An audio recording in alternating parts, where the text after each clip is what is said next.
أن أكون عالما فالعلم ميراث النبي.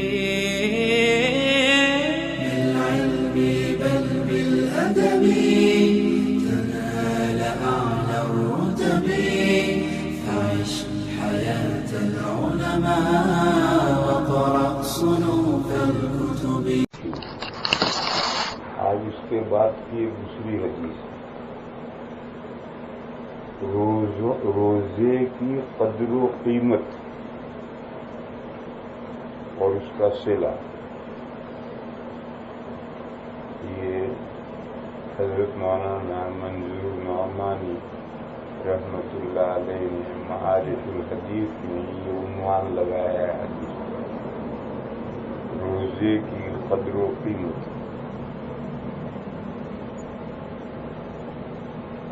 اور اس کا صلہ.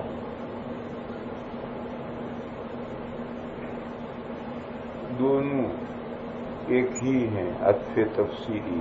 جو قدر و قیمت ہے وہی صلہ ہے. اس حدیث کو شروع کرنے سے پہلے ایک تقسیم ہے وہ سمجھنی چاہیے. قرآن اور حدیث یہ تقسیم تو سبھی جانتے ہیں. قرآن بھی وحی جلی ہے، حدیثیں بھی وحی جلی ہے. جلی کا مطلب روشن، واضح. وہ وحی جس کا وحی ہونا اور وہ فکر پر موقوف نہیں، ادنا معمولی غور کرنے سے بھی سمجھ میں آ جائے گا کہ یہ وحی ہے. قرآن بھی اور حدیث بھی وحی جلی کہتے ہیں. پھر قرآن وحی مطلوع ہے اور حدیث وحی غیر مطلوع. قرآن وہ وحی ہے جس کو نمازوں میں پڑھنے کا حکم ہے، اور وہ وحی نماز میں پڑھو گے تو وہی نماز ہوگی ورنہ نہیں ہوگی. اور دوسری وحی وہ وحی ہے کہ وہ بھی وحی جلی ہے لیکن نمازوں میں پڑھنے کا حکم نہیں. وہ اگر نماز میں پڑھی جائے گی تو نماز نہیں ہوگی. اور وجہ فرق یہ ہے کہ وحی مطلوع اللہ کا کلام ہے اور نماز اللہ کے لیے پڑھی جاتی ہے. جب اللہ کے لیے نماز پڑھی جاتی ہے تو اس میں اللہ کا کلام پڑھنا چاہیے. اور وحی غیر مطلوع یہ حضور کے الفاظ ہیں، مضمون اللہ کے یہاں سے آئے لیکن اس کو الفاظ کا جامع حضور نے پہنا ہے. بس نماز پڑھ رہے ہیں ہم اللہ کے لیے، اس میں غیر اللہ کا کلام پڑھنے سے نماز کیسے ہو جائے؟ ٹھیک ہے مضامین اللہ کے یہاں سے آئے ہیں لیکن الفاظ تو حضور ہی کے، اس لیے ان کو پڑھنے سے نماز نہیں ہوتی. بہرحال یہ دو قسمیں ہیں، وہی مطلوع اور وہی غیر مطلوع. اس کی بنیاد اس پر ہے کہ قرآن کریم اللہ کا کلام ہے، نماز اللہ کے لیے.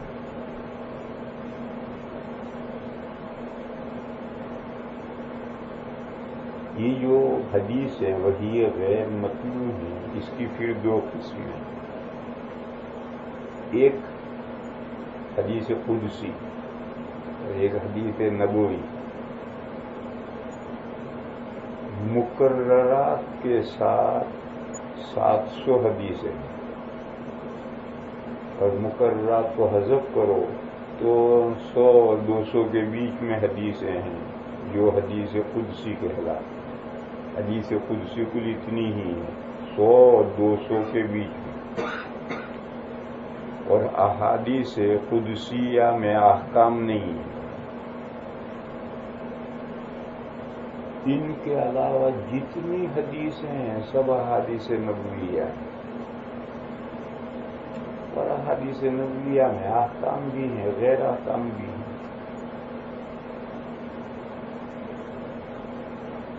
حدیث قدسی اور حدیث نبوی میں فرق یہ ہے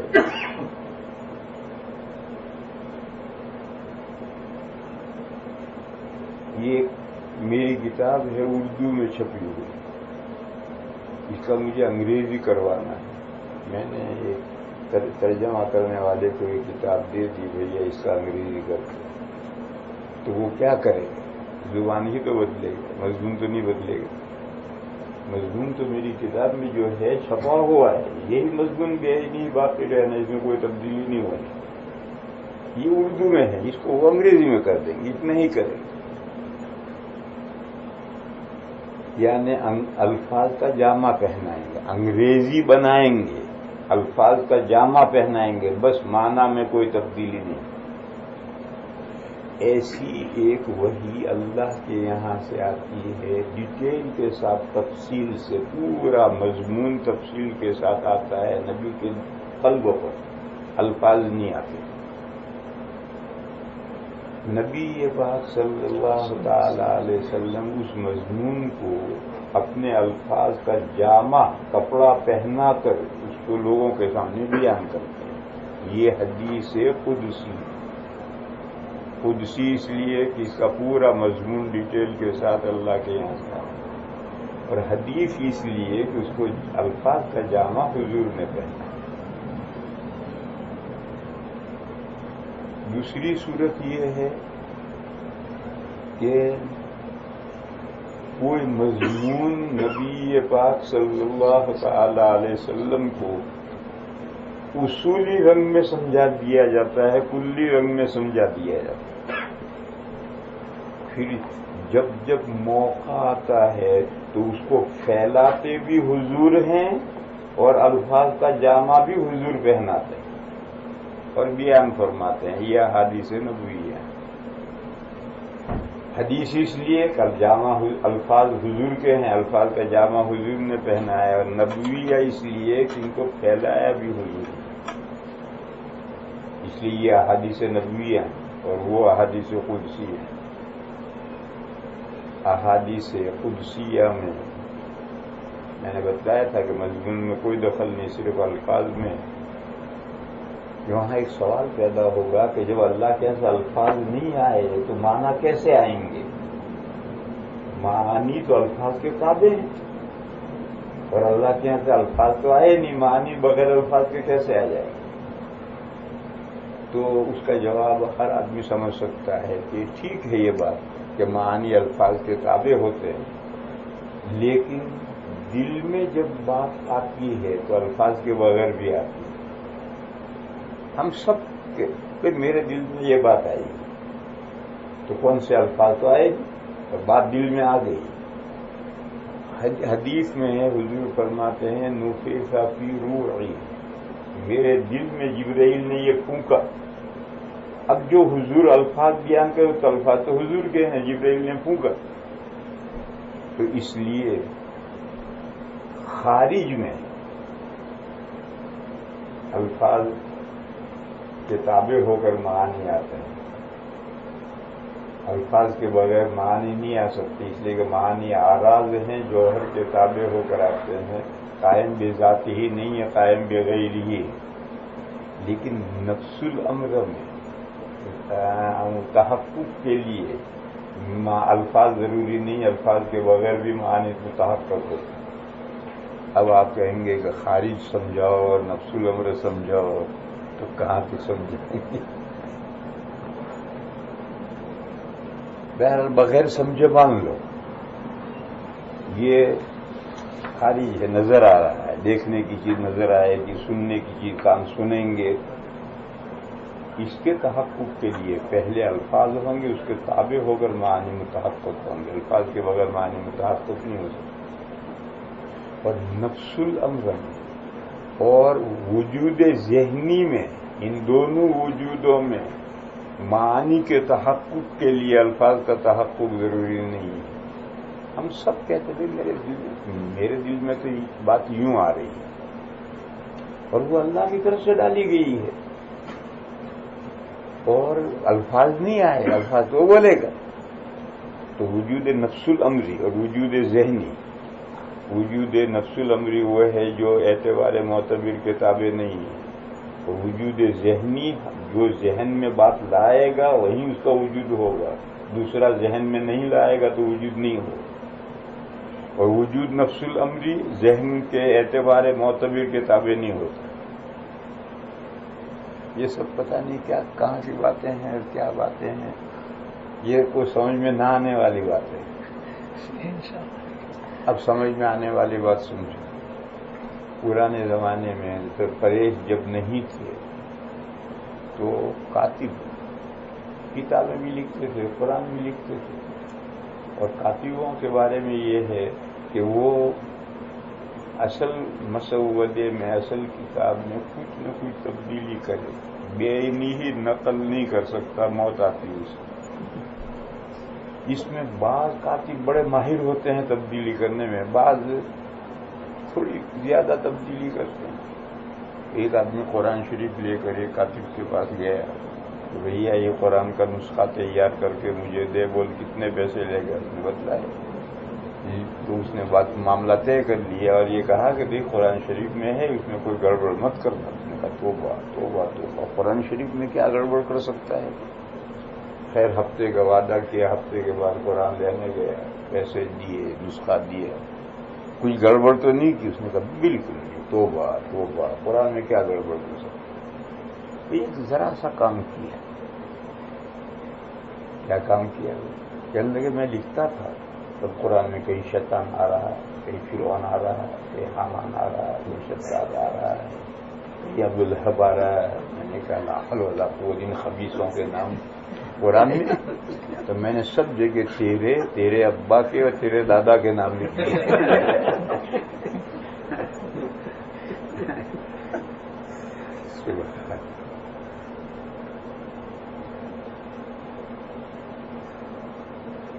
بہرحال میں سمجھائے رہا تھا کہ وحی کی بنیادی قسمیں دو ہیں، وحی جلی، وحی خفی. وحی خفی جس کا وحی ہونا آدمی آسانی سے نہیں سمجھ سکتا، اسے مدلل و مفصل کرنا پڑے گا تب اس کا وحی ہونا سمجھ میں آئے گا ورنہ نہیں آئے گا. جیسے اجماع امت بھی وحی ہے، آثار صحابہ بھی وحی ہیں، مجتہدین کے اجتہادات بھی وحی ہیں. یہ سب وحی خفی ہیں، ان کا وحی ہونا ہر ایک کی سمجھ میں نہیں آئے گا، اس کو مدلل کرنا. اور ایک وحی جلی ہے جس کا وحی ہونا اول وہلہ میں سمجھ میں آ جائے گا. یہ جو وحی جلی ہے اس کی دو قسمیں، مطلوع اور غیر مطلوع، قرآن اور حدیث. پھر حدیث وحی غیر مطلوع کی دو قسمیں، ایک حدیث قدسی اور ایک حدیث نبوی. حدیث قدسی جس کا مضمون پوری ڈیٹیل کے ساتھ اللہ کے یہاں سے قلب نبوت پر وارد ہوتا ہے اور الفاظ نہیں آتے. جیسے قرآن کے الفاظ آتے ہیں ایسے اس کے الفاظ نہیں آتے. نبی پاک صلی اللہ تعالی علیہ وسلم اس کا مضمون بیان کرتے ہیں اور لوگوں کو سناتے ہیں. ایسی حدیثیں تھوڑی سی مقررات کے ساتھ 600-700 ہیں. مقررات حذف کر دو تو 100-150 ہیں. دوسری احادیث شریفہ ہیں جو اصولی طور پر کوئی بات حضور کو سمجھاتی ہے، اس کو پھیلانا بھی حضور کا کام ہے اور اس کو الفاظ کا جامع بھی حضور کہنا ہے. جیسے قرآن کریم میں جب یہ آیت آئی اقیم الصلاۃ یقیمون الصلاۃ، نماز کا اہتمام کرو. اقام العود، تیر کی لکڑی کو بالکل سیدھا کیا. وہاں سے اقیم الصلاۃ یقیمون الصلاۃ بنا ہے.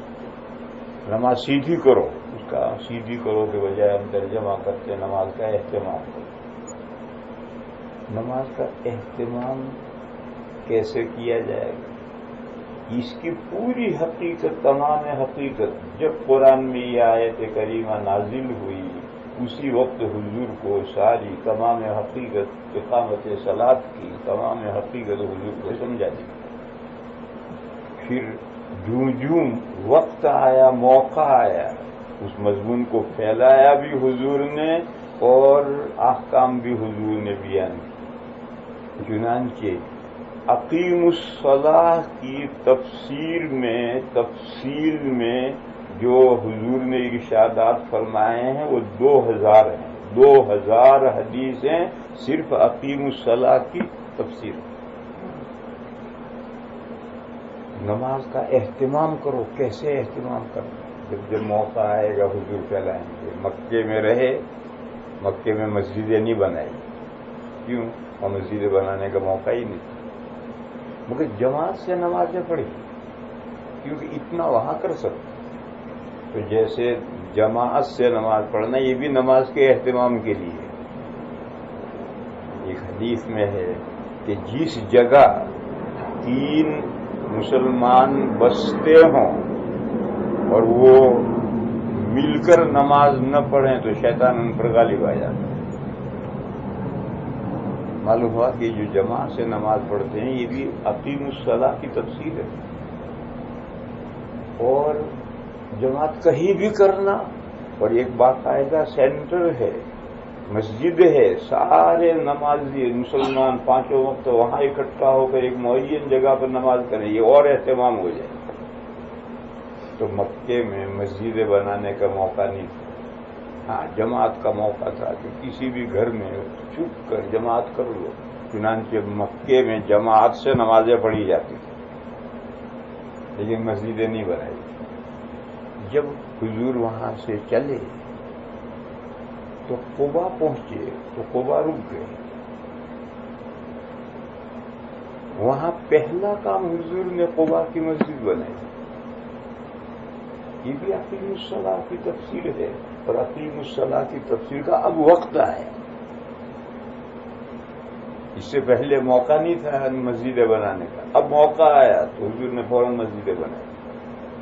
قبا میں مسجد کیوں بنائی اور قبا میں حضور کیوں ٹھہرے؟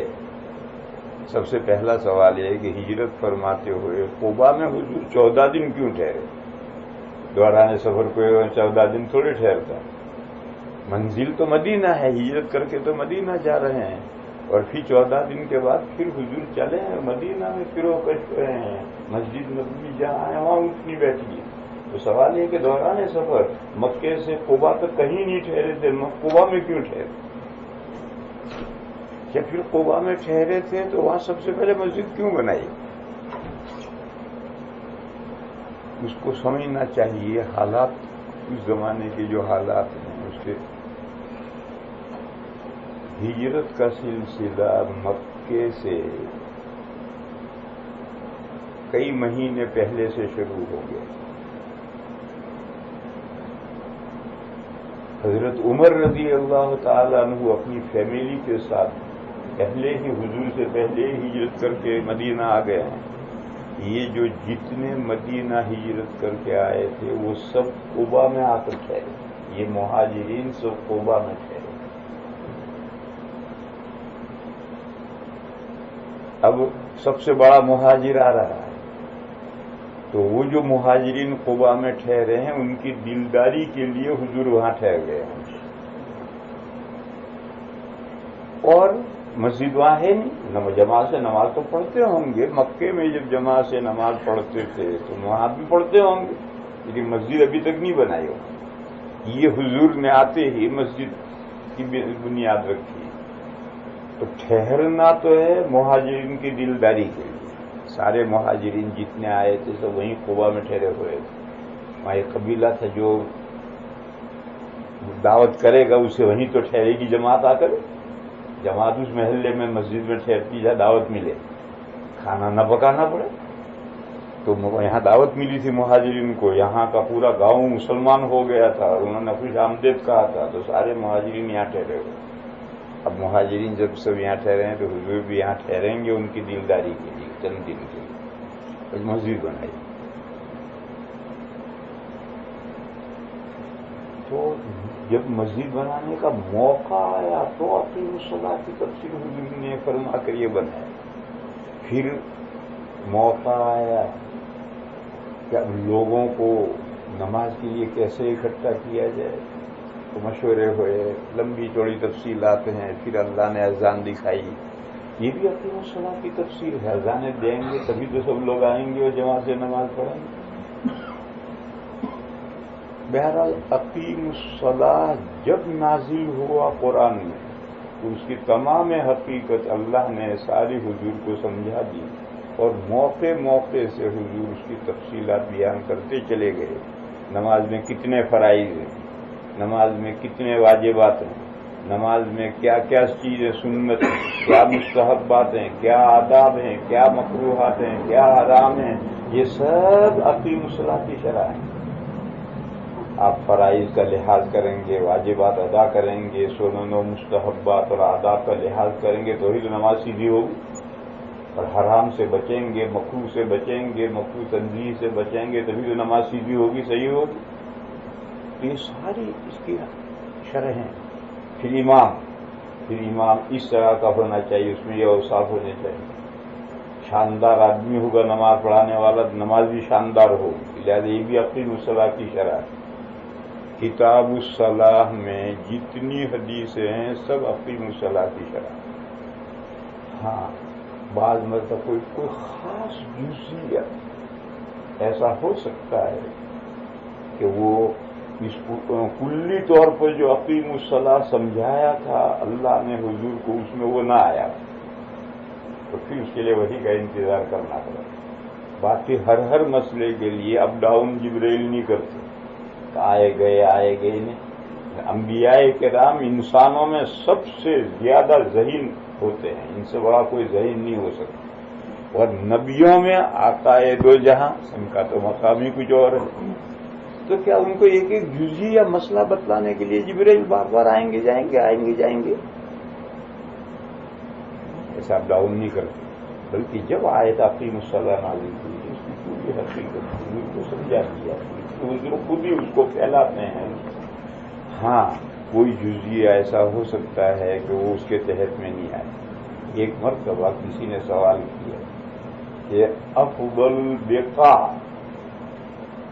بہترین جگہیں کون سی ہیں، اور شر البقاع، بدترین جگہیں کون سی؟ حضور نے کوئی جواب نہیں دیا، حضرت جبرائیل کا انتظار کیا۔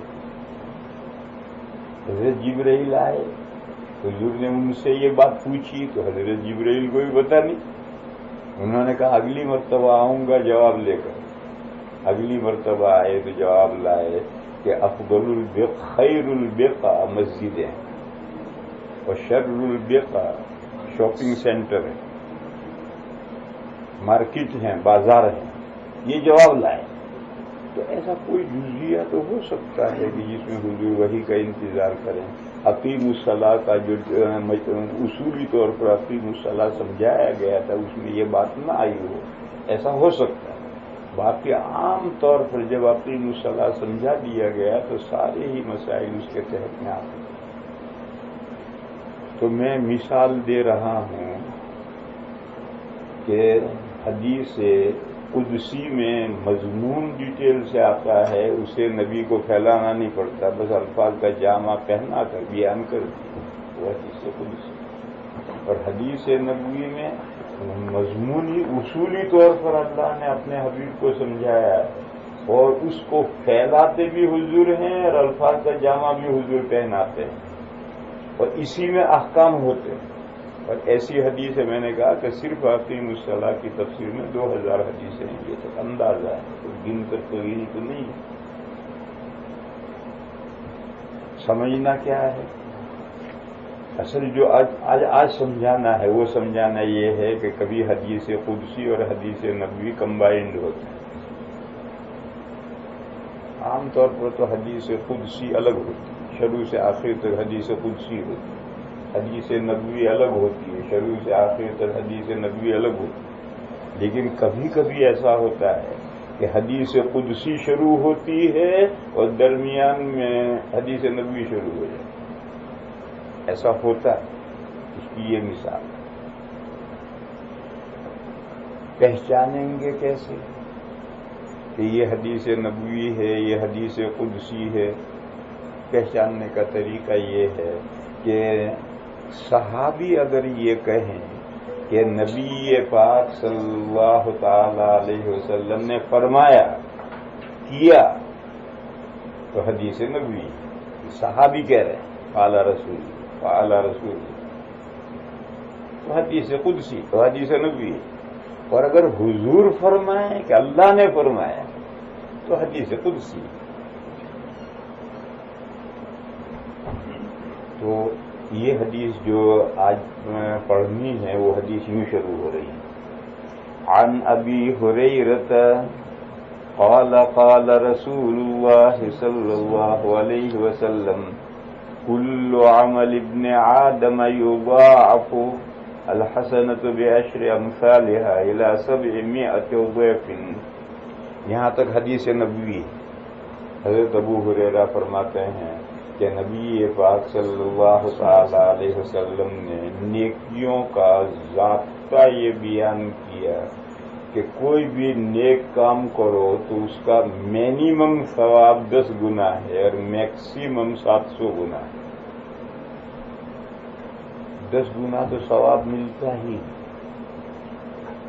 اس سے کم نہیں ہوتا، اور بڑھتا ہے، بڑھتا بڑھتا 700 گنا تک جاتا ہے. یہ آخری لمٹ ہے، یہ مینیمم ہے، وہ میکسیمم ہے.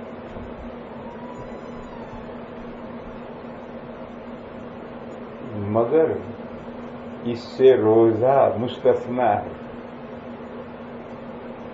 روزے کا بھی مینیمم تو وہی 10 گنا ہے، لیکن اس کا میکسیمم نہیں ہے. اور یہ مضمون حضور پاک صلی اللہ تعالی علیہ وسلم نے اللہ سے روایت کی ہے. قال اللہ تعالی الا الصوم. اللہ فرماتے ہیں کہ یہ جو آپ نے حضور نے ضابطہ بیان کیا، یہ ضابطہ حضور نے قرآن ہی سے مستنبط کیا، اپنی طرف سے نہیں بیان کیا تھا. نبی اپنی طرف سے کوئی بیان کرتا ہی نہیں. یہ جو قرآن سے مستنبط کر کے حضور نے ضابطہ بیان کیا، جس سے روزے کا ایکسیپشن الا الصوم. کیوں؟ فَإِنَّهُ لِي وَأَنَا أَجْزِي بِهِ. فَإِنَّهُ لِي، روزے دار نے روزہ میرے لیے رکھا ہے، اس لیے اس کا استثناء ہے. یعنی روزہ، بندے کا روزہ میری بہت پسندیدہ عبادت ہے. اللہ کو بندے کا روزہ بہت پسندیدہ ہے. جب بہت پسندیدہ ہے تو اس کا ایکسیپشن ثواب کے ضابطے سے ہونا ہی چاہیے. ہر عبادت اس کا جو ثواب ہے مینیمم اتنا، میکسیمم اتنا. اگر روزے کا بھی یہی ہو تو پھر کابل میں گھوڑے اور گدھے برابر. کیسے برابر ہو جائیں گے؟ گھوڑا اور گدھا برابر کیسے ہو جائیں گے؟ عام عبادت ہے، اور یہ خاص عبادت اللہ کی فیوریٹ، پسندیدہ، اللہ کو بے حد پسند ہے. الا الصوم فإنه لی، بے شک روزہ میرے لیے ہے. جو پسندیدہ ہے تو ثواب پر اس کا اثر پڑے گا. اور دوسری عبادتوں میں 10 اور 700 کا ضابطہ دوسرے روزے کو مستثنا کیا ہے. مینیمم میں تو استثنا کرنے کی کوئی ضرورت نہیں، میکسیمم میں سے استثنا کریں. زیادہ سے زیادہ 700 گنا یہ اس ضابطے سے روزہ مستثنا. دیکھو یہاں ایک رک کر کے قاعدہ سمجھنا چاہیے، اس کو نہ سمجھنے کی وجہ سے بہت گڑبڑ ہوتی ہے. وہ قاعدہ یہ ہے، وہ قاعدہ یہ ہے کہ اضافت ویلیو بڑھانے کے لیے کی جاتی ہے عربی میں، اور ویلیو گھٹانے کے لیے بھی کی جاتی ہے. کہتے ہیں صاحب زادہ، یعنی حضرت کا لونڈا. صاحب کا معنی حضرت، صاحب زادہ یعنی حضرت کا لڑکا.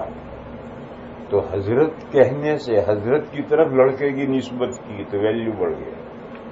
اور کہیں گے ارے حرام زادہ ہے، تو یہ بھی اضافت ہے، یہ ویلیو گھٹانے کے لیے کی ہے. تو عربی میں ویلیو گھٹانے کے لیے بھی اضافت کرتے ہیں، ویلیو بڑھانے کے لیے بھی اضافت کرتے ہیں. قرآن کریم میں ایسی بہت سی اضافتیں ہیں، ان اضافتوں کو نہ سمجھنے کی وجہ سے مسائل سمجھنے میں بہت دشواری پیش آیا. حضرت آدم علیہ الصلاۃ والسلام کو پیدا کر کے پتلا بنا کر ان میں جو روح ڈالی گئی وہ معزز روح ڈالی گئی، 4 پیسے کی روح نہیں تھی۔ دلیل اللہ نے اس روح کو اپنی طرف منسوب کیا اور یہ فرمایا کہ فَإِذَا سَوَّيْتُهُ وَنَفَخْتُ فِيهِ مِن رُوحِي فَقَعُوا لَهُ سَاجِدِينَ، جب میں اس کو ٹھیک ٹھاک بنا لوں اور آدم کے پتلے میں اپنی روح ڈالوں، وَنَفَخْتُ فِيهِ مِن رُوحِي، اور یعنی وہ زندہ ہو جائے، میں اپنی روح ڈالوں اور وہ زندہ ہو جائے تو تم سب سجدہ کرنا، سجدے میں گر پڑی۔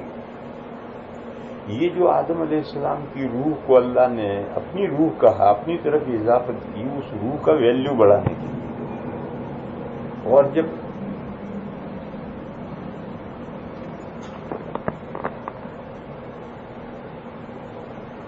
جب جد امجد ہمارے ان کی روح کا ویلیو بڑھ گیا تو سارے انسانوں کی روح کا ویلیو بڑھ جائے گا۔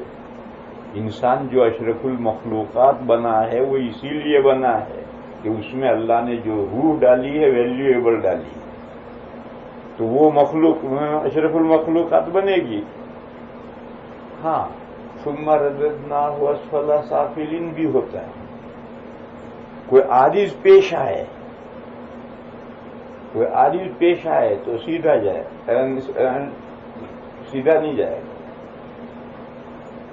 کدو کی بیل اگر آگے کوئی عارض پیش نہ آئے تو چڑھتی چڑھی جائے گی، اور اگر آگے عارض پیش آ رہا تو پہلے سے موڑ کر یوں ٹیڑھی ہو کر جائے گی۔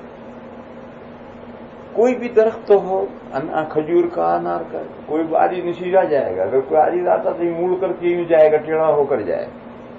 تو کوئی عارض اگر پیش نہ آئے تو انسان اشرف المخلوقات، اور عارض پیش آئے تو ثم رددناہ اسفل سافلین، نیچلوں سے بھی نیچے چلا جائے گا، ڈاؤن جائے گا اتنا کہ کوئی مخلوق اتنی گری ہوئی نہیں ہے، اتنا ڈاؤن جائے گا۔ عارض نہ پیش آئے وہ اشرف المخلوقات ہے۔ کیوں؟ انسان کے جو جد امجد ہیں ان میں جو اللہ نے روح ڈالی ہے، اس روح کو اللہ نے اپنی طرف منسوب کیا ہے، اس کا ویلیو بڑھا دیں۔ اب حضرت عیسیٰ علیہ السلام میں جو اللہ نے روح ڈالی تھی، اس روح کو بھی اللہ نے اپنی طرف اضافت کی ہے۔ روح منہ، حضرت عیسیٰ علیہ السلام حضرت مریم کے پیٹ میں جو حضرت عیسیٰ علیہ السلام کی تخلیق ہوئی تو قرآن نے کہا کہ وہ اللہ کی روح تھی، روح منہ، اللہ کی روح تھی۔ یہ اللہ کی روح، یہ بھی اضافت اس کا ویلیو بڑھانے کے لیے اور یہ بتلانے کے لیے ہے کہ عام طریقے سے ہٹ کر حضرت عیسیٰ علیہ السلام کی حیات ہوئی، وجود ہوئی۔ عجوبہ، خرق عادت جس کو عربی میں کہتے ہیں، معجزہ کو جس کو خرق عادت کہتے ہیں، تو وہ جو خرق عادت ہوتا، ہر خرق عادت اللہ کی طرف سے ظاہر ہوتا ہے، اس کی اضافت اللہ کی طرف سے۔ قرآن میں ہے وما رمیت اذ رمیت ولکن اللہ رمی، فلاں جنگ میں حضور نے مٹھی بھر کر کے مٹی ڈالی، شاہت الوجوہ کہہ کر، تو ہر ایک کے آنکھ میں پہنچ گئی مٹی، تو وہ حضور، قرآن نے کہا آپ نے نہیں ڈالی مٹی، حالانکہ ڈالی تو حضور نے تھی۔ وما رمیت اذ رمیت، جب آپ نے مٹھی بھر کر ڈالی تو آپ نے نہیں ڈالی تھی، ولکن اللہ رمی، اللہ نے ڈالی۔ یہاں سے یہ ضابطہ نکلا کہ تمام معجزات، خوارق، ان کا خارق ہونا ظاہر کرنے کے لیے جس کے ہاتھ سے فعل صادر ہوا اس کی طرف اضافت کرنے کے بجائے اللہ کی طرف اضافت کر دیا۔ ہمارا رمیت اذ رمی ولکن اللہ رمی، ایسے ہی وہ روح منہ، اس کی اضافت اللہ کی طرف کی گئی ہے، یہ ظاہر کرنے کے لیے کہ خرق عادت کے طور پر حضرت عیسیٰ علیہ السلام کا وجود ہوا رحم مادر میں۔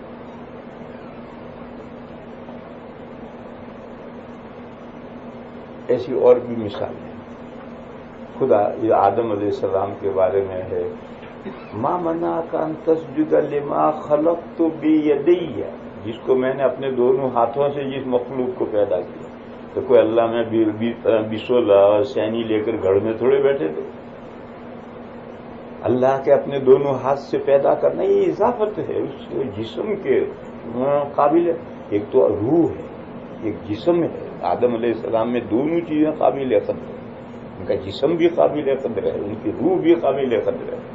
روح کو بھی اللہ نے اپنی طرف اضافت کی اور جسم کو بھی یہ کہا کہ میں نے اپنے دونوں ہاتھوں سے اس جسم کو بنایا. بہرحال میں سمجھا یہ رہا تھا کہ عربی میں اضافت تشریف کے لیے ہوتی ہے. بیت اللہ کو جو بیت اللہ کہتے ہیں اللہ کا گھر، وہاں کوئی اللہ تھوڑے رہتے ہیں. بیت اللہ شریف میں کوئی اللہ تھوڑے رہتے ہیں. اور بیت اللہ کو رہنے دئیے، اپنی ساری دنیا میں جو مسجدیں ہوتی ہیں ان کو آپ اللہ کے گھر کہتے ہیں. تو کیوں کہتے ہیں گھر؟ ان کی عزت بڑھانے کے لیے، تشریف کے لیے، حیثیت اونچی کرنے کے لیے. عام گھروں سے مسجد کی حیثیت بڑی ہوئی. تو اللہ نے روزے کی حیثیت بڑھانے کے لیے کہا ہے اِلَّا الصَّوْمَ فَإِنَّهُ لِي. صرف اتنا ہی جملہ. روزہ مستثنا ہے اس ضابطے سے. کیوں؟ روزہ بس بے شک روزہ میرے لیے ہے. بے شک روزہ میرے لیے ہے، یعنی مجھے بندے کی عبادت، روزے کی عبادت بے حد پسند ہے. جب یہ بات ہے، یہ عبادت اللہ کو بے حد پسند ہے، تو اس کا صلہ کون دے گا؟ جسے پسند ہے وہی دے گا. فرشتے کیسے صلہ لکھیں گے؟ شاہ ولی اللہ صاحب علیہ الرحمن نے حجت اللہ میں یہ مضمون لکھا ہے کہ جو نامہ اعمال لکھنے والے فرشتے ہیں وہ عمل بھی لکھتے ہیں اور اگلے خانے میں اس کی ثواب بھی لکھتے ہیں. اور اللہ تعالیٰ نے فرشتوں کو یہ معرفت دی ہے عمل کی حالت دیکھ کر. کس پائے کا عمل ہے، کس درجے کا عمل ہے، فرشتے سمجھ لیتے ہیں، جان لیتے ہیں. عمل کی حالت دیکھ کر، عمل کی حالت دیکھ کر آپ جاتے ہیں مارکیٹ میں سیب خریدنے کے لیے، آم خریدنے کے لیے، ٹماٹر خریدنے کے لیے، تو دانے کی حالت دیکھ کر سمجھ لیتے ہیں کہ بگڑا ہوا یہ اچھا ہے. اسی طرح سے فرشتے عمل کی حالت دیکھ کر کے اس کے ثواب کا اندازہ کر لیتے ہیں اور ایک کالم میں عمل لکھتے ہیں، اگلے کالم میں اس کا ثواب لکھتے ہیں. لیکن روزے والا جو ثواب کا کالم ہے فرشتے اسے خالی چھوڑتے ہیں. کیوں؟ اس لیے کہ روزے کی حالت دیکھ کر ثواب نہیں لکھنا. روزہ اللہ کو کس درجہ پسند آیا ہے اس پسند کو دیکھ کر ثواب لکھنا ہے. اور وہ پسند تو فرشتے کیسے جانے؟ کہ سیب دیکھ کر کے تو ہم ادا کر سکتے ہیں کہ بھئی یہ سیب اچھا ہے، برا ہے، پکا ہے، کچا ہے. لیکن روزے کا ثواب روزے کی حالت دیکھ کر نہیں لکھنا. وہ روزہ اللہ کو کس درجہ پسند آیا ہے اس کو رکھ کر کے لکھنا ہے. اور وہ کوئی مخلوق نہیں جان سکتی کہ یہ عمل اللہ کو کس درجہ پسند ہے. اس لیے اللہ نے ارشاد فرمایا فَإِنَّهُ لِي وَأَنَا أَجْزِي بِهِ، اور میں ہی روزے کا ثواب دوں گا. دوسرا سمجھ ہی نہیں سکتا روزے کا ثواب. يَدْعُ شَهْوَتَهُ وَطَعَامَهُ مِنْ أَجْلِهِ. یہ ایک سوال مقدر کا جواب ہے. ہندو ایسا کہتے ہیں کہ ہندو کیا کہو بائبل میں بھی ہے سوختنی قربانی اللہ کو بڑی پسند آتی ہے. جب بکرے کو ذبح کر کے اس کا گوشت آگ میں جلاتے ہیں اور وہ خوشبو اللہ کے یہاں پہنچتی تو اللہ کو بڑا مزہ آتا ہے وہ گوشت جلتے گوشت کی خوشبو. یہ بائبل میں ہے سوختنی قربانی اس کا نام ہے. ہندو تو کہتے ہی تھے، اگر یہ بھی کہ گویا اللہ تعالیٰ بھی مادیہ سے مزے لے رہے ہیں. تو یہاں بھی کوئی یہ کہہ سکتا ہے کہ روزہ فَإِنَّهُ لِي، روزہ میرے لیے ہے. یہ ایسا کوئی وہم کر سکتا تھا، اس وہم کو دور کیا کہ روزہ میرے لیے ہے، یعنی يَدْعُ طَعَامَهُ وَشَهْوَتَهُ لِي. وہ اپنا کھانا اور اپنی خواہش میری رضا کے لیے میری خاطر چھوڑتا ہے. فَإِنَّهُ لی کا یہ مفہوم ہے کہ روزہ میرے لیے ہے کا مطلب اللہ تعالیٰ کو کچھ نہیں کرنا. اللہ تو بے نیاز ہے، مستغنی ہے. میرے لیے ہے کا مطلب یہ ہے کہ میری خوشنودی کے لیے، میری رضا جوئی کے لیے یہ اپنا کھانا اور خواہش چھوڑتا ہے. یہ ہے میرے لیے روزہ ہونے کا مطلب. خیر، روزے کا ثواب تو ملے گا قیامت کے دن جب اللہ تعالیٰ ڈکلیئر کریں گے. لیکن دیکھ کے 2 چاول چکھا دیے جا رہے ہیں، تھوڑا سا بھنک دے دی کہ روزے کا ثواب کیا ملے گا. فرمایا للصائم فرحتان، فرحۃ عند فطرہ وفرحۃ عند لقاء ربہ. روزے دار کے لیے 2 خوشیاں. یہ خوشی 8:15 بجے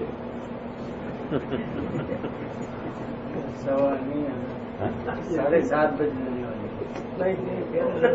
خوشی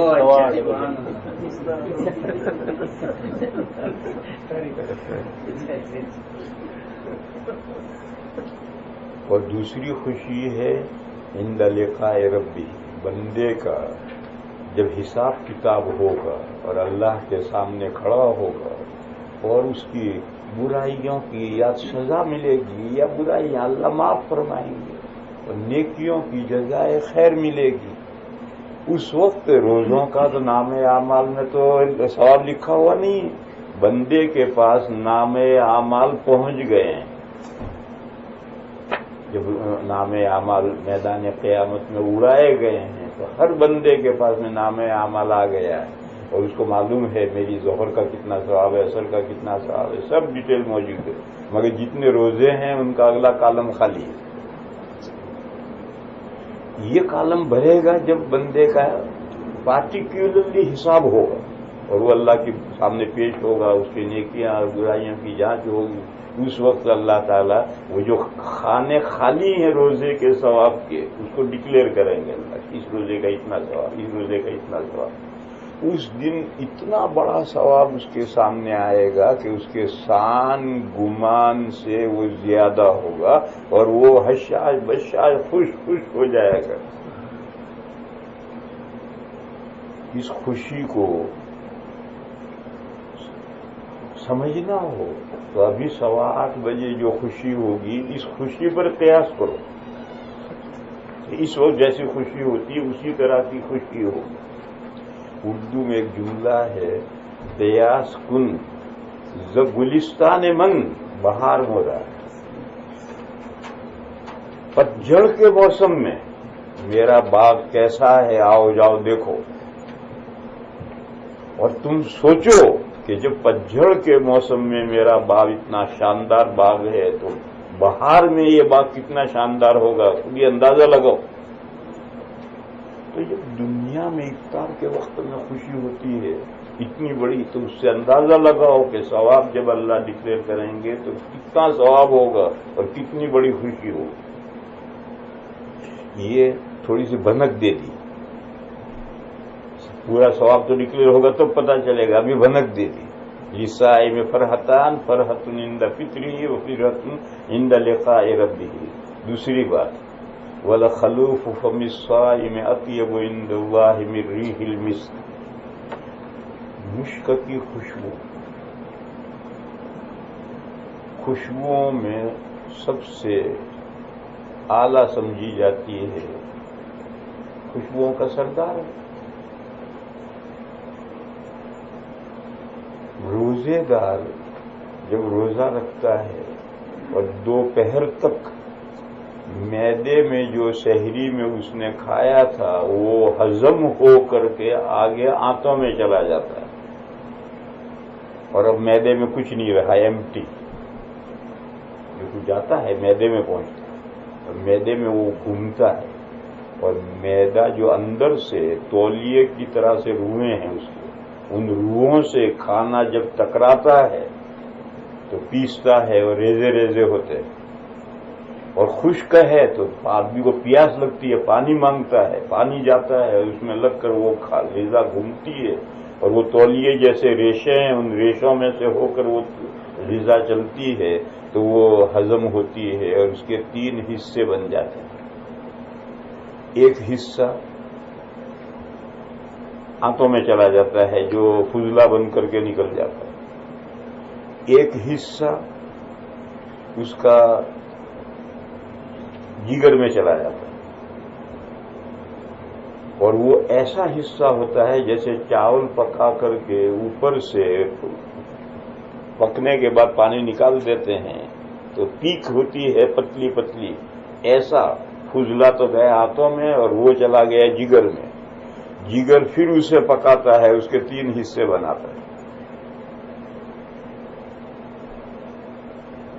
بلغم وہ سارے جسم میں کھال کے نیچے پھیل جاتا ہے، اور وہ بلغم اور خون مل کر کے گوشت بدلے ما یتحلل، جو گوشت ختم ہوا اس کی جگہ پر نیا نیا گوشت بنتا رہتا ہے، تو بلغم بناتا ہے۔ دوسرا پت الگ کرتا ہے، اور جو پت الگ کرتا ہے وہ پھر جاتا ہے پیچھے ہضم میں جاتا ہے، اور ہضم میں جا کر ملتا ہے، اور خون الگ بناتا ہے، پھر خون دل میں پہنچتا ہے، اور دل خون کو پھر 3 حصوں میں الگ الگ بانٹتا ہے۔ جو نکما 3rd کلاس خون ہوتا ہے وہ رگوں میں رننگ کرتا ہے، اور جو 2nd کلاس کا خون ہے وہ گوشت بننے کے لیے کھال کے نیچے پھیل جاتا ہے، اور بلغم اور خون مل کر کے گوشت بنتا رہتا ہے۔ جو اعلیٰ درجے کا خون ہے وہ مادے منویہ بننے کے لیے الگ کر لیا جاتا ہے۔ اس لیے بڑھاپے میں جب قوت کمزور ہو جاتی ہے، خون کم بنتا ہے، تو مادے میں شہوت آہستہ آہستہ آدمی کی ختم ہو جاتی ہے۔ یہ جو 3rd کلاس خون ہے جو بدن میں رننگ کرتا ہے وہ 1 منٹ میں 8 مرتبہ دل میں واپس آتا ہے۔ کیا ہوا؟ مچھر کہاں سے آیا؟ وہ خون پورے جسم میں گھوم کر کے دل میں واپس آتا ہے، 1 منٹ میں 8 مرتبہ آتا ہے، اور دل اس کو پھیپھڑے کو سپلائی کرتا ہے، اور پھیپھڑا اس میں سے کاربائڈ سانس کے ذریعے سے باہر ڈال دیتا ہے، اور آکسیجن باہر سے سانس کے ذریعے سے لے کر خون میں شامل کرتا ہے، اور شامل کر کے دل کو واپس کرتا ہے، پھر دل اس کی پمپنگ کرتا ہے سارے جسم میں۔ 1 منٹ میں 8 مرتبہ پورے جسم کے اندر خون بدل جاتا ہے۔ ڈائبٹیز میں کرتے ہیں ڈائلس، تو ڈائلس ہفتے میں 3 مرتبہ 2 مرتبہ کہتے ہیں، یہ 1 منٹ میں 8 مرتبہ ڈائلس ہوتا ہے۔ انسان کے جسم میں خون کا ڈائلس ہوتا ہے، اس میں سے کاربن نکل کر باہر جاتا ہے اور آکسیجن اندر آتا ہے۔ پتہ نہیں کہاں چلے گئے۔ ہاں، تو میں کہہ رہا تھا کہ دوپہر کو معدہ خالی ہو، جو فضلے تھے آنتوں میں چلے گئے، دوسرا دل میں چلا گیا، معدہ ایمٹی، تو جو مشین چلتی ہے وہ مشین تو چلتی رہتی ہے، وہ نہیں رکتی، اور مشین جب چلے گی تو اس کا جو اثر باہر آنا ہے منہ میں وہ اثر بھی آتا ہے۔ اس بو کا نام جو معدہ خالی ہونے کی حالت میں جو بو باہر منہ میں آتی ہے اس کو عربی میں کہتے ہیں خلو۔ مسواک نہیں کیا ہے، دانت میلے ہیں، اس کی وجہ سے بدبو، پائریا ہے اس کی وجہ سے بدبو نہیں، یہ معدے کے خالی ہونے کی وجہ سے جو منہ میں ہوا آ کر رکتی ہے واپس جاتی ہے، رکتی ہے واپس جاتی ہے، اس کی جو بو پیدا ہوتی ہے وہ بو اللہ کو مشک کی خوشبو سے زیادہ پسند ہے۔ قیاس کن ز گلستان من بہار مورا، جب یہ بو جو روزے کا اثر ہے وہ اللہ کو اتنی پسند ہے تو خود روزہ کتنا پسند ہے۔ یہ سب بھنک ڈالی جا رہی ہے کہ اللہ کو روزہ کتنا پسند ہے، اور قیامت کو جب اس کا ثواب ڈکلیئر ہوگا تو کیا کچھ ڈکلیئر ہوگا وہ ابھی اندازہ نہیں کر سکتا آدمی کو۔ والصيام جنة.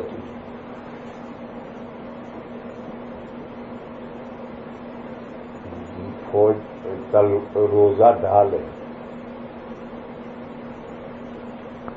جب میدان میں فوجی سولجر جب میدان میں اترتا ہے تو دائیں ہاتھ میں تلوار ہوتی ہے، بائیں ہاتھ میں ڈھال ہوتی ہے. دائیں تلوار سے وار کرتا ہے اور ڈھال سے بچاؤ کرتا ہے.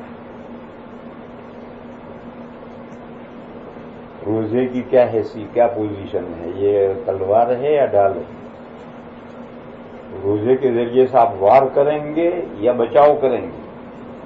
دونوں میں سے کوئی ایک حیثیت متعین کرنی ہے اس کی. دیکھو نماز کے ذریعے سے آدمی وار کرتا ہے. اللہ اکبر اللہ اکبر، دشمن پاتا پاتا بھاگا، یہ وار کیا تو بھاگا. اذان سنتے ہی جو بھاگتا ہے تو اسی لیے بھاگتا ہے. نمازوں سے آدمی کے اندر دیدار خداوندی کی ایبلٹی پیدا ہوتی ہے، تو اپنے اندر پاور، طاقت پیدا ہوتی ہے. لیکن روزے کا مقام دفاعی. روزہ ڈھال ہے، دشمن کے حملے سے بچاتا ہے. دشمن دو ہیں، بڑا دشمن.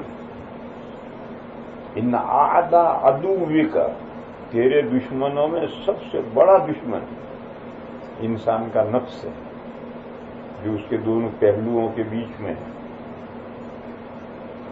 سب سے بڑا دشمن جو انسان کا نفس ہے، اس سے روزہ بچاتا ہے. چھوٹا دشمن ہے شیطان.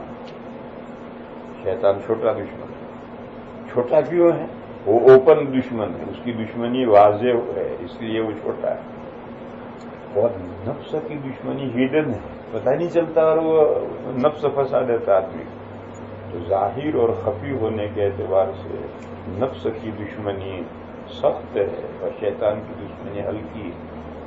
کہتے ہیں مارے آستین، وہ سانپ آ رہا، کوئی خطرہ نہیں، آ جائے، ہم ڈیلا لے کر کھڑے ہیں، لاٹھ لے کر کھڑے ہیں، تیرا سر کچلیں لیں گے.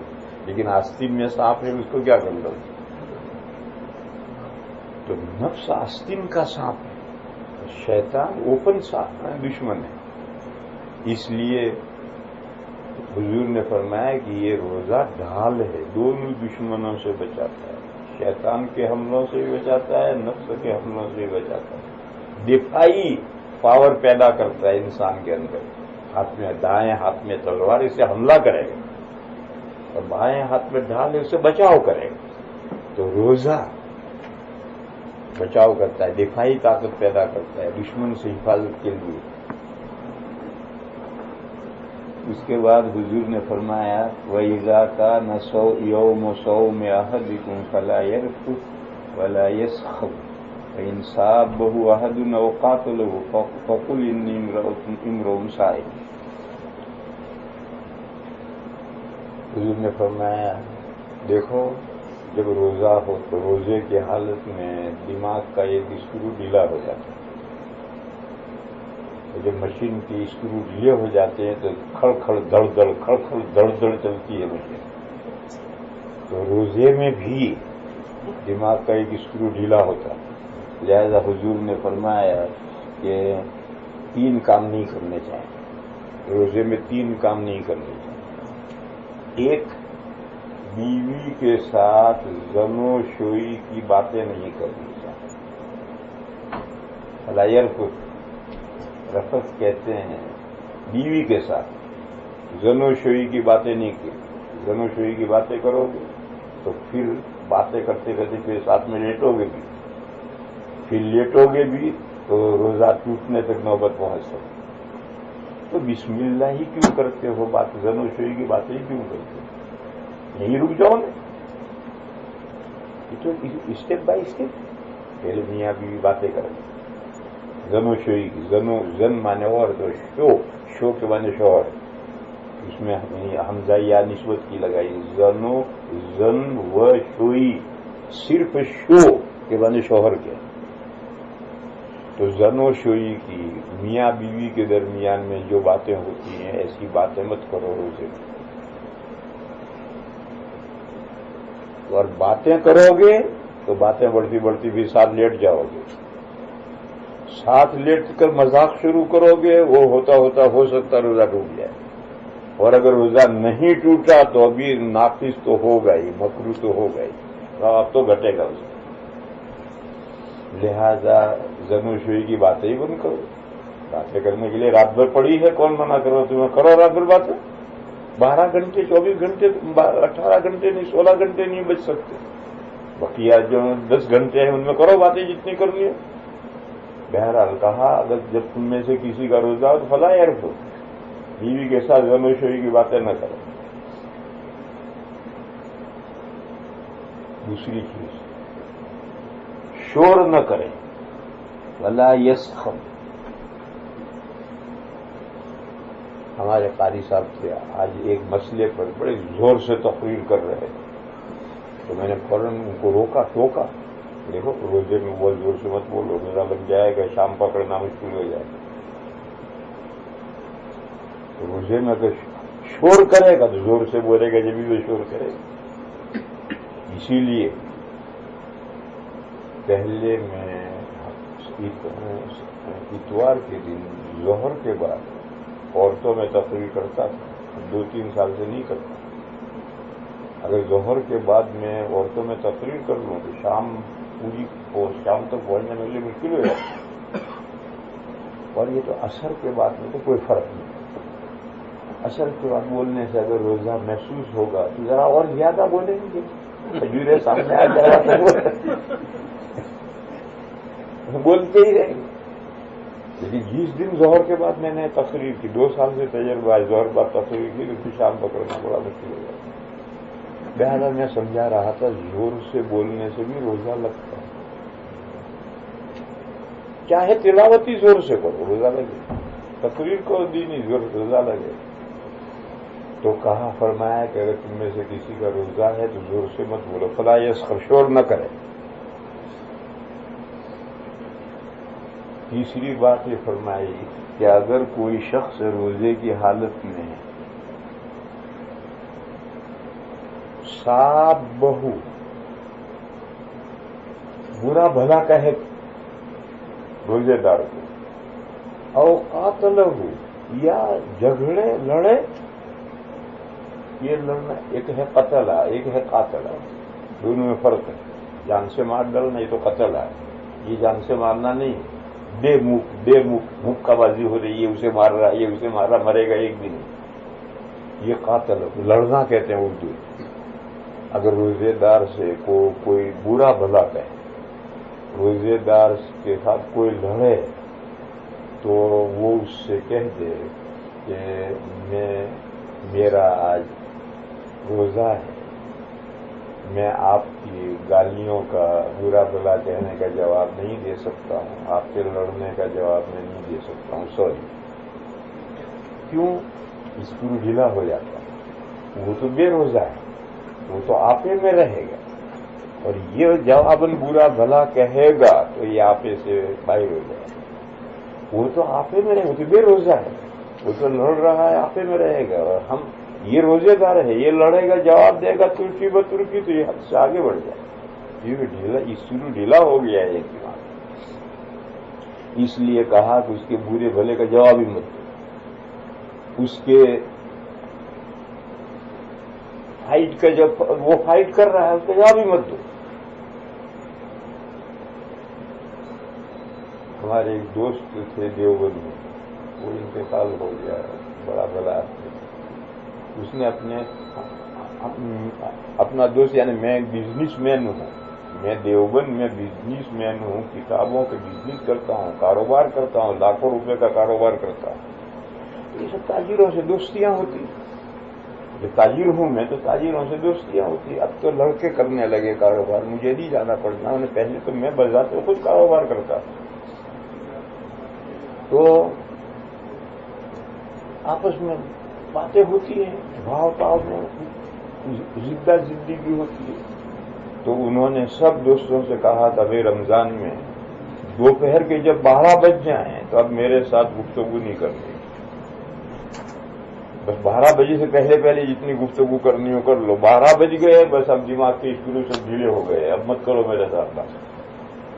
اس وقت پھر بحث مباحثہ کی بھاؤ میں بھی اگر بحث شروع ہوئی تو بات آگے بڑھ جاتی۔ تو اس لیے حضور پاک صلی اللہ تعالی علیہ وسلم نے یہ آخری 2-3 حکم بیان فرمائے کہ اس حالت کا لحاظ کرو اور لحاظ کر کے لوگوں کے ساتھ برتو۔ یہ لمبی حدیث ہے، اس میں اتنا ٹکڑا بیچ میں حدیث قدسی آ گئی، شروع سے ہوا قال رسول اللہ صلی اللہ علیہ وسلم الحسنة بعشرة أمثالها إلى 700 ضعف، یہاں تک حدیث نبوی۔ قال اللہ تعالی، اب حضور فرما رہے ہیں قال اللہ تعالی الصوم لی وأنا إلا الصوم فإنه لي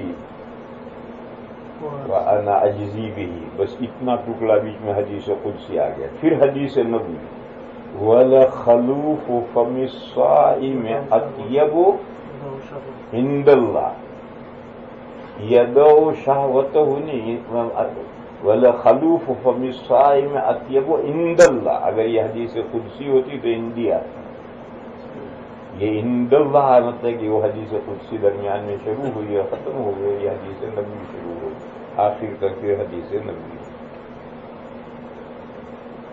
جزاک اللہ خیر۔